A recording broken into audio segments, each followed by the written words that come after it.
tuli bwakabaka buli omu akimanyi ate obwakabaka ekinyusi ky'obwakabaka nnono n'obuwangwa naye mu mulembe guno gwe tulimu ebintu ebikwata ku bantu mu bulamu bwabwe obwa bulijjo bikulu nnyo. Tukubiriza abantu nti ffe ab'omutima tugenda ku butaka mu mwezi ogw'omunaana olw'omukaaga olusembayo oba wiikendi esembayo, naye obutaka bwaffe buli bbaale eri ku mwalo ebuddu. Kati omuntu ali ebugerere nga wa mutima anaatuuka atya ebbaale yeetaaga okubanga mulamu mu mubiri. N'olwekyo tusosowaza ensonga ezikwata ku muntu mu mbeera ze eza bulijjo.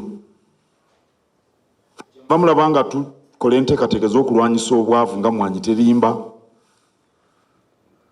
Kyenva mulaba nga kabaka atugamba okulwanyisa endwadde. Kabaka kati nno wetwogerera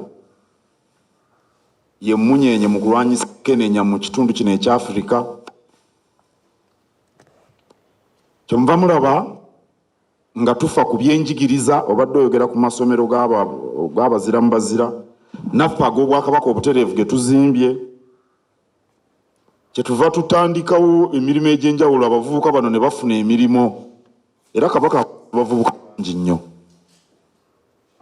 Kyetusosowaza mmwe abali mu kibiina ekiri mu buyinza muwagire enteekateeka zino ze tuliko. Mbasaba muwagire enteekateeka z'okulwanyisa obwavu. Naffe ezaffe ze tukoze nammwe mu gavumenti muyina ezammwe ze mukoze nga parish development model n'ebirala, naye naffe ezaffe bwe muziwagira ndowooza abantu bajja kusanyuka. Abantu bajja kusanyuka. Tukolagana ne Uganda Coffee Development Authority ku by'emmwanyi, twagala enkolagana yeeyongeremu amaanyi. Tukolagana ne Uganda AIDS Commission mu kulwanyisa mukenenya, enteekateeka eyagala eyongeremu amaanyi. Tukolagana ne gavumenti ministry ya butonde bw'ensi kusimba miti, kutaasa ntobazi, enkolagana eyongeremu amaanyi. Tukolagana ne ministry y'ebyobulamu ng'oggyeko Uganda AIDS Commission ne ministry yennyini, era mujjukira wano bwe twayita abantu tubagemerumi